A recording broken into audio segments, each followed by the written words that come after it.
you had a wild year? Well, you had a wild couple years. Yeah. Honestly, um, I don't want to start off with too much bad news because in the past 2 3 years, bless you, brother. In the past 2 3 years, I learned a lot. Like I learned a lot about life. I feel like bless Bless you. in the majority of my career, I've been so basketball, everything. And now that I actually gave myself a chance to live outside of basketball, I'm actually growing and I'm Mm. learning from mistakes, from, luckiness, seeing other people go through things. But I did lose two of my best friends in the past 2 years or so. So I've been just trying to, learn who I am. Because a lot of times I would lean on them when I'm going through anything or um, just always be with them.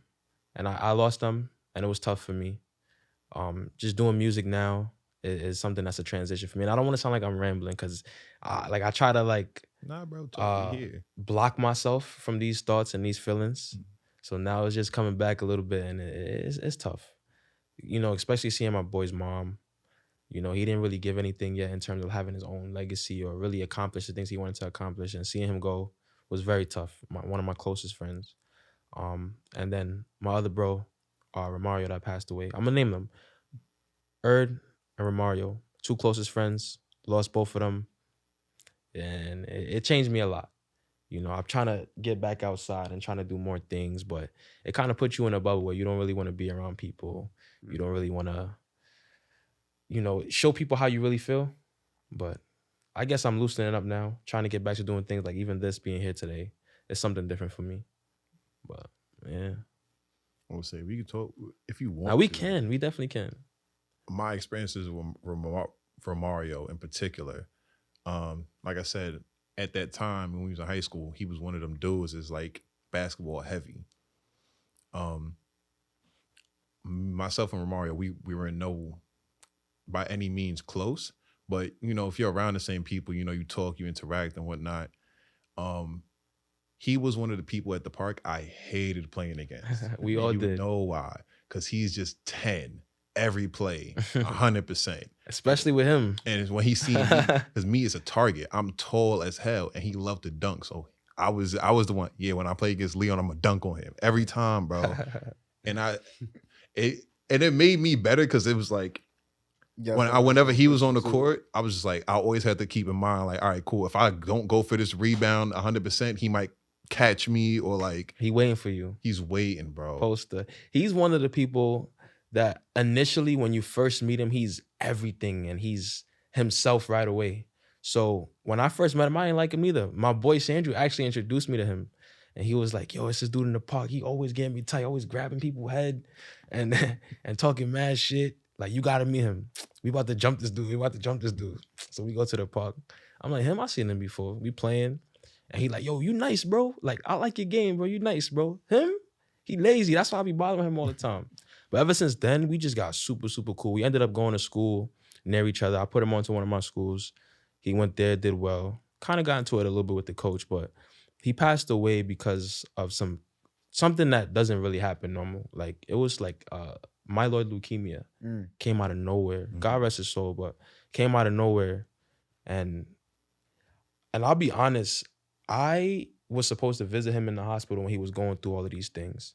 And I just couldn't see him like that. You know what I mean? I'm not trying to make any excuses for not going. I've never been in a situation like that. But just seeing my friend, he was calling me every day, talking about everything that he was going through. And I was there with him, but I just couldn't go. I was all the way in Buffalo. I'm not trying to say I was far, but I just seeing him in that sight would have just been a lot for me. And I'm always the person that's in his ear, like, yo, bro, you got it. Like, same, likewise, he was that for me.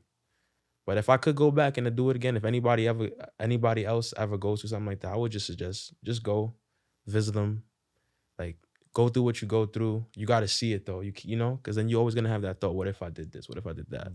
And just listening to what the things that he probably would have said to me would have been definitely cool. But I miss my brother. That's definitely my bro for sure, for sure. How was it when you found out? He told me, and like I never experienced anything like that before. So it was like more like, yeah, you're gonna get through this. He actually beat it. Like he beat it the first time. And then he was in remission. I don't know what happened, but And he was hooping again too. yeah, he was hooping again. Everything was just good, and just some complications happened and came back, and eventually it just, you know, did its thing. But initially, I was just thinking, yeah, it's just something he gonna be. He's young, he's strong, he's gonna go through it. But things happen, you know. For sure. Yeah. So like, what year was this for you? This was 2019, 2020. This is fairly recent. He was Yeah. battling it for a minute. Yeah, 2019, 2020, he was going through it. And then more recently, my other best friend that passed away was December 30th. Like recently, that just passed. My condolences for him. Yeah, it's I'm not like, you go through every day thinking everything is gonna be normal, but like, oh, nothing can happen to you. Like, you're not gonna feel nothing that's gonna change you. But gradually, as these people are not there, you feel yourself changing. So just me for myself, I'm like, I gotta get back around people, and I gotta get back around good energy, because you'll be by yourself and you'll just be thinking like, yeah, I'm good. And I don't know, you just drive yourself, you know, a little insane a little bit, I would say. But I'm good now. I believe you. It's hard to like, when life always continues, you know what I'm saying, when things that happen, and it's like we're bred to think like, you know, you gotta keep going with it. You know what I'm saying? Like it's tough. Like and sometimes people will tell you to have a finite amount of time to heal and then like get back to it. And it's like that should take. It's not just, it's up and down. You know It what I'm is. saying? It's like you thought you was over it. You know, a year later, you like, what the fuck? Like you crying about the same. I literally posted that like, it's okay to cry about things you thought you was over, or like things you've been through, because like you don't know. You know what I'm saying? It's still had an effect on you. It doesn't take away from like how far you've come from it, but it's just how it is, bro. But I'm happy you better for me, and I'm pretty sure like there's those moments, those days, those times where it's like it's hard. It's not always hard. It is, but it's weird because there's moments where you catch yourself laughing at jokes or laughing at little things that you know they would appreciate, and it's like, damn, I'm talking to myself, but I know bro would have really got a kick out of this.